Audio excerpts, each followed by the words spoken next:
On behalf of the General Assembly, I have the honor to welcome to the United Nations His Excellency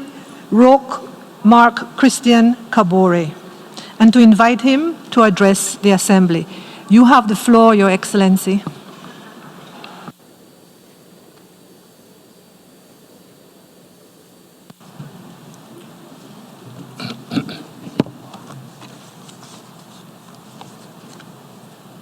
Monsieur le Président, Monsieur le Secrétaire général des Nations Unies,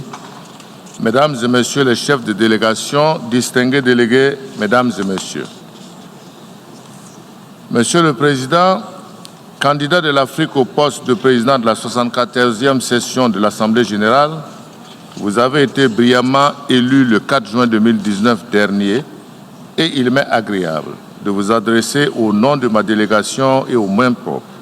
mes très vives et fraternelles félicitations. Vous avez assumé de hautes fonctions au service de votre pays, le Nigeria, et avez une parfaite connaissance des Nations Unies. Je voudrais vous assurer du soutien total de Burkina Faso pour le succès de votre mandat. À Madame la Présidente sortante, l'histoire retiendra qu'en 74 ans d'existence de notre organisation, vous avez été la 4e femme élue présidente de l'Assemblée générale et la 2e en un demi-siècle.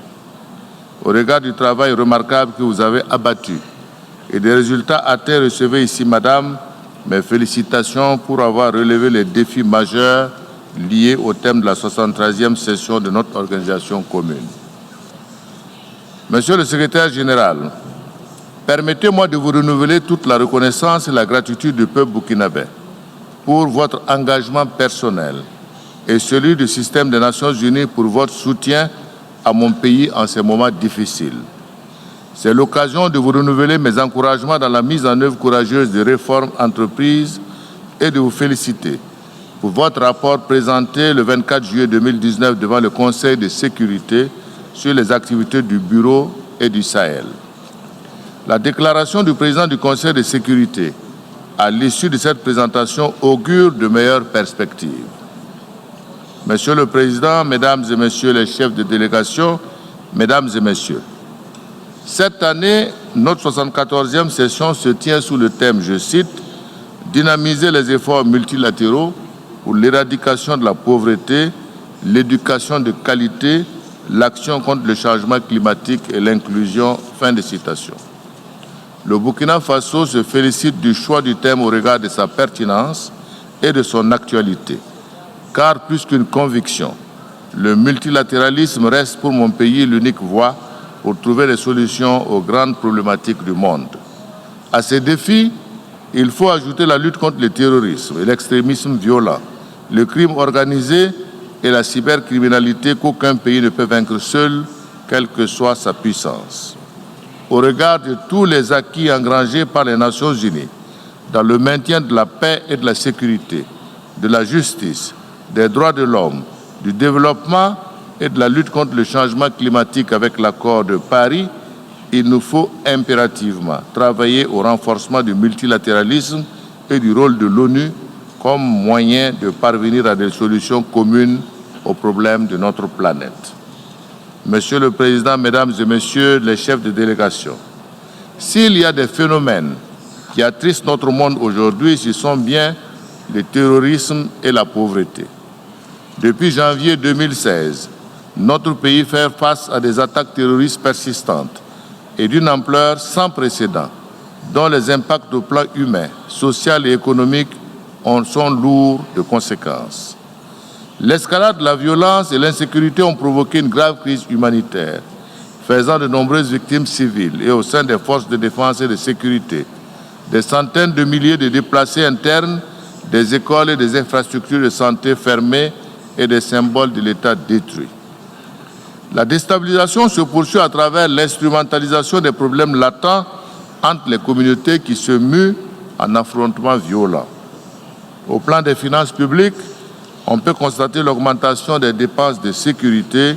au détriment des financements des secteurs sociaux et de développement. Je voudrais saisir cette occasion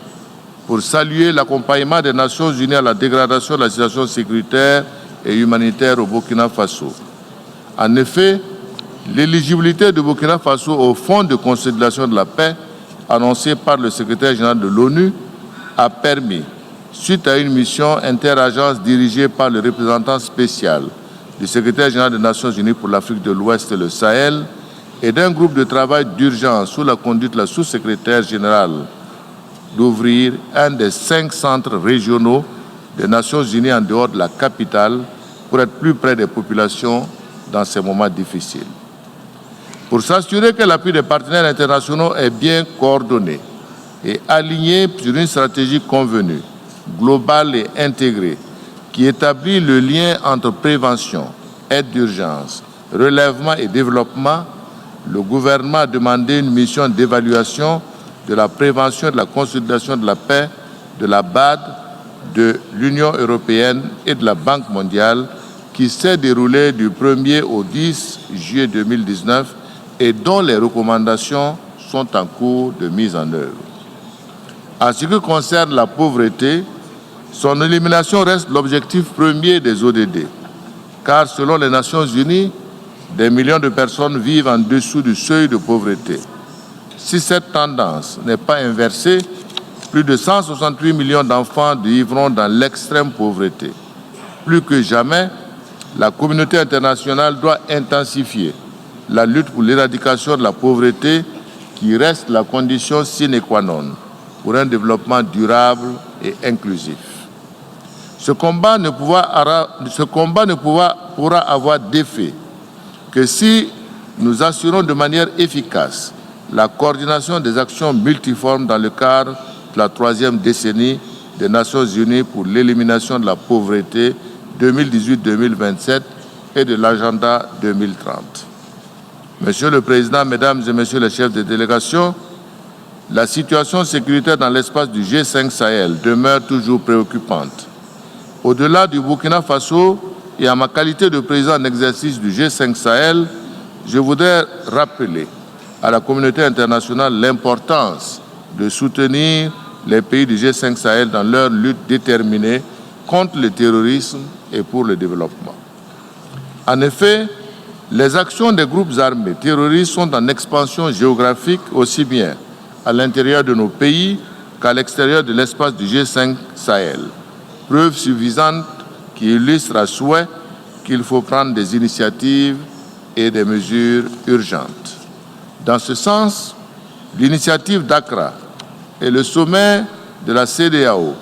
tenu le 14 septembre dernier sur la sécurité dans l'espace ouest africain, sont à saluer. Ces initiatives indiquent bien que la lutte contre le terrorisme doit être régionale. À ce stade,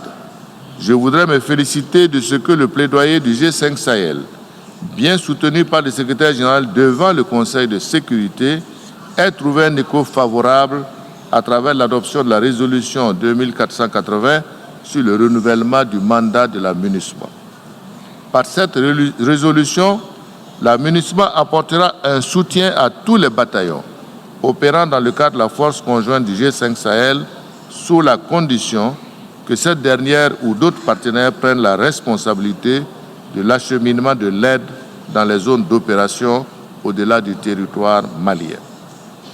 Lors du sommet extraordinaire de la CEDEAO sur le terrorisme à Ouagadougou, les chefs d'État ont fait le constat du caractère inopérant de la MINUSMA à faire face au terrorisme au Mali en raison des limites du mandat qui lui a été confié par le Conseil de sécurité. Il apparaît inconcevable qu'avec 12 000 hommes et des moyens substantiels, cette force ne puisse pas contribuer efficacement à la lutte contre le terrorisme dans ce pays. C'est pourquoi, à l'instar de mes pairs de la CEDEAO et en ma qualité de président en exercice du G5 Sahel, je lance un appel pour un mandat plus robuste et plus offensif en faveur de la MINUSMA. Un tel mandat devrait permettre de sécuriser et de stabiliser davantage le Mali et partant tous les autres pays du G5 Sahel. De même, nous appelons le Conseil de sécurité à accorder un mandat sous le chapitre 7 de la Charte des Nations Unies à la force conjointe du G5 Sahel afin de lui assurer des ressources permanentes. Avec l'Allemagne et la France, nous avons proposé lors du sommet de Biarritz des pays du G7 la mise en place d'un partenariat international en faveur de la stabilité et de la sécurité au Sahel qui intègre les questions de lutte contre le terrorisme et le développement. Je voudrais appeler ici tous les partenaires à adhérer sans réserve à cette initiative car la paix et la stabilité du Sahel sont aussi celles de l'Afrique et du reste du monde. Monsieur le Président, je voudrais saisir l'occasion pour réitérer la reconnaissance des peuples et des gouvernements de mon pays et de ceux du G5 Sahel à l'ensemble du système des Nations Unies et de tous nos partenaires pour le soutien et l'accompagnement dont ils bénéficient depuis le début de la crise sécuritaire et humanitaire. Je renouvelle mon appel à la solidarité bilatérale et internationale afin de doter la force conjointe du G5 Sahel d'équipements et de ressources financières prévisibles et pérennes, indispensables à son bon fonctionnement afin de favoriser la réalisation de nos programmes de développement nationaux et régionaux à travers le programme d'investissement prioritaire. Les deux piliers, sécurité et développement, sont nécessaires pour la stabilité de la région. Dans le même sens, les pays du G5 Sahel ont adopté le 13 septembre dernier l'initiative Desert to Power, de concert avec la Banque africaine de développement, qui vise à exploiter l'énergie solaire pour fournir de l'électricité à plus de 60 millions de personnes d'ici 2030, créer des emplois et permettre des applications dans les domaines de l'eau, de l'agriculture, de l'éducation et de la santé. Monsieur le Président, Mesdames et Messieurs les chefs de délégation, en dépit de la situation qui prévaut dans mon pays, mon gouvernement poursuit la mise en œuvre de son programme dans le sens de la satisfaction des besoins fondamentaux des populations, du renforcement de la démocratie et de la consolidation de l'état de droit. En effet, la consolidation de la reprise économique, la lutte contre le chômage, l'autonomisation des jeunes et des femmes, les initiatives en faveur des personnes vulnérables et la promotion de la bonne gouvernance sont au centre de notre action. De même, dans le cadre de la lutte contre les inégalités sociales, mais aussi pour un développement harmonieux de tout le pays, deux instruments de réduction des disparités régionales et de dynamisation des économies locales ont été mis en œuvre à travers le programme d'urgence pour le Sahel au Burkina Faso, élargi désormais aux 5 régions touchées par l'extrémisme violent et le programme d'appui au développement des économies locales. Au plan de la gouvernance démocratique, j'ai convié la majorité et l'opposition politique à un dialogue politique du 15 au 22 juillet dernier. Ce dialogue a été positif et nous a permis de faire des avancées qu'il convient de consolider par la prise des textes réglementaires et législatifs y afférents. Monsieur le Président, en matière de lutte contre le changement climatique, je voudrais tout d'abord saluer la tenue hier du sommet Action Climat, dont le format a permis de faire des propositions concrètes. Je voudrais aussi saluer le succès de la conférence des États parties à la Convention des Nations Unies sur la lutte contre la désertification tenue en Inde, il y a seulement quelques jours, et rappeler combien il existe un lien évident entre la désertification et le changement climatique. Les pays du Sahel l'ont bien compris, eux qui ont créé, dès 1973, le comité inter-État de lutte contre la sécheresse au Sahel. Au Burkina Faso, les changements climatiques entraînent des déplacements de population et exacerbent les conflits entre éleveurs et agriculteurs, du fait des pénuries d'eau et de la raréfaction des surfaces cultivables et de pâturage. C'est pourquoi, dans le cadre de la prévention de la lutte contre les impacts du changement climatique, mon gouvernement a pris d'importantes initiatives, dont un plan quinquennal de réforestation, une loi pour réduire les effets des catastrophes et des crises humanitaires et un plan national 2016-2020 pour la réduction des risques et la préparation à la réponse aux urgences. Monsieur le Président, Mesdames et Messieurs les chefs de délégation, en dépit du contexte sécuritaire difficile, le Burkina Faso a continué à assumer ses obligations internationales en apportant son soutien aux Nations Unies pour aider d'autres pays frères à recouvrer la paix. Ainsi, le Burkina Faso, qui compte parmi les grands contributeurs de troupes dans les missions de maintien de paix, est présent au Mali et au Darfour. En Guinée-Bissau, nos troupes participent dans le cadre de la force ECOMIG, mise en place par la CEDEAO, qui a permis d'assurer une certaine stabilité à ce pays frère, permettant pour la première fois qu'un président de la République achève son mandat. Par ailleurs, des efforts sont faits pour accroître la contribution des femmes, pour tenir compte du genre dans les opérations de maintien de la paix des Nations Unies. Monsieur le Président, Mesdames et Messieurs les chefs de délégation, au moment où nous sommes réunis, l'actualité internationale reste marquée par des tensions et des menaces à la paix et à la sécurité internationale.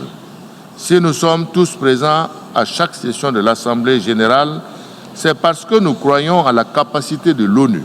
symbole par excellence du multilatéralisme et de la diplomatie, de trouver des solutions pérennes aux défis majeurs qui nous accablent, mais aussi aux différentes crises dans plusieurs régions du monde. Je voudrais rappeler que la persistance de la crise sécuritaire dans l'espace des pays du G5 Sahel est la conséquence directe de la déstructuration de l'État libyen.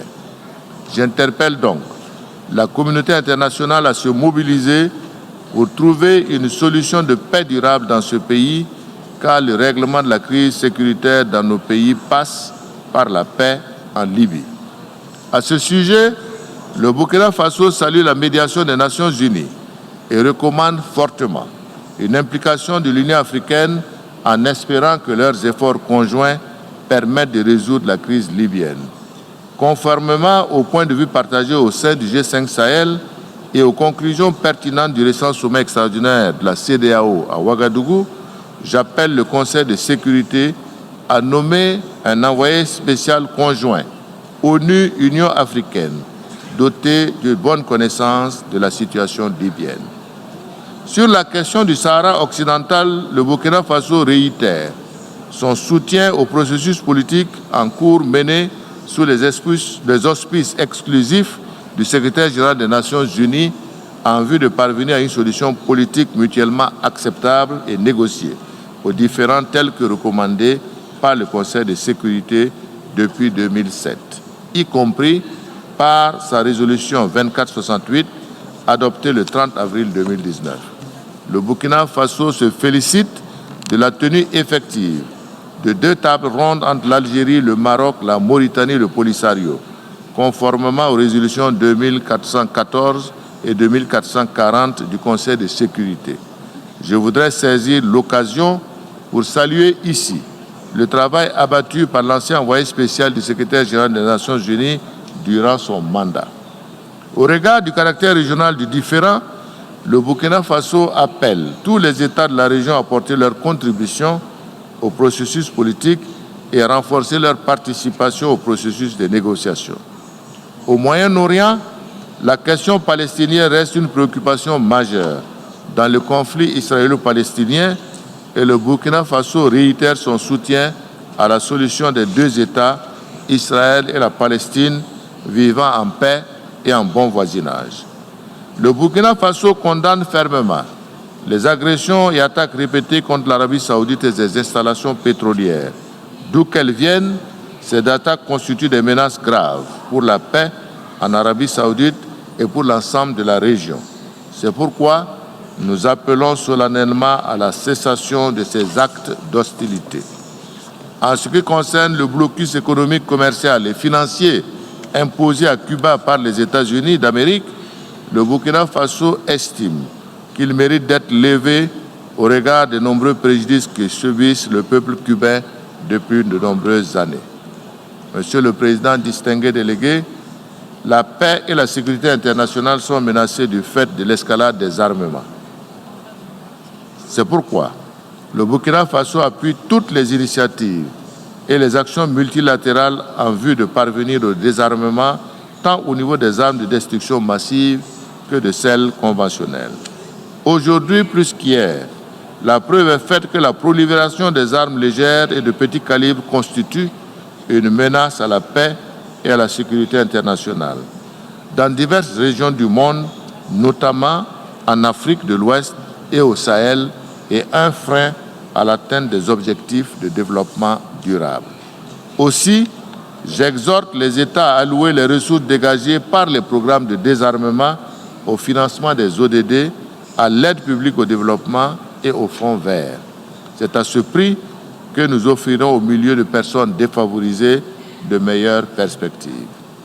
Monsieur le Président, distingué délégué, hier nous avons tenu le sommet Action Climat et la réunion de haut niveau sur la couverture sanitaire universelle. Et les jours qui viennent, nous allons tenir des réunions de haut niveau sur le développement durable et le financement du développement. Nous formulons l'espoir que toutes ces initiatives nous permettent de parvenir à la création d'une dynamique et d'un soutien politique à tous les niveaux au renforcement de l'engagement avec le secteur privé afin de tirer le meilleur parti des solutions innovantes pour financer les ODD. À ce propos, nous félicitons le secrétaire général pour le lancement de l'Alliance mondiale des investisseurs pour le développement intervenu hier, 23 septembre 2019. Ce pool, qui sera composé de 25 à 30 PDG de grandes entreprises du monde entier, censés exploiter leurs connaissances pour inciter davantage d'investissements à long terme pour le développement durable, vient comme une lueur d'espoir au moment où les financements se font de plus en plus rares. Comme tous les pays, c'est avec l'attention requise que le Burkina Faso suit les négociations intergouvernementales sur la réforme du Conseil de sécurité, mais aussi les questions touchant à la revitalisation de l'Assemblée générale, aux partenaires avec les organisations régionales et sous-régionales. Sur la réforme et à la veille de la commémoration des 75 ans de notre organisation sur le thème, je cite, « L'avenir que nous voulons, les Nations Unies dont nous avons besoin. » Réaffirmer l'engagement collectif au multilatéralisme, fin de citation. Le Burkina Faso nourrit l'espoir qu'enfin les négociations entamées il y a plus d'une vingtaine d'années aboutissent à la réforme que nous attendons de tous nos voeux, celle qui doit aboutir à un Conseil de sécurité plus représentatif des 193 États membres des Nations Unies dans les deux catégories de membres, avec tous les privilèges et les obligations qui y sont liées. C'est le lieu pour moi de renouveler la totale adhésion du Burkina Faso à la position commune africaine, telle que reflétée par le consensus des Zulwini et la déclaration de Sirte. En commémorant le 24 avril 2019, la première journée internationale du multilatéralisme et de la diplomatie au service de la paix, les Nations Unies réaffirment l'importance du multilatéralisme et achèvent de convaincre que dans notre monde d'aujourd'hui, les défis globaux se préparent et se gagnent ensemble. Je vous remercie.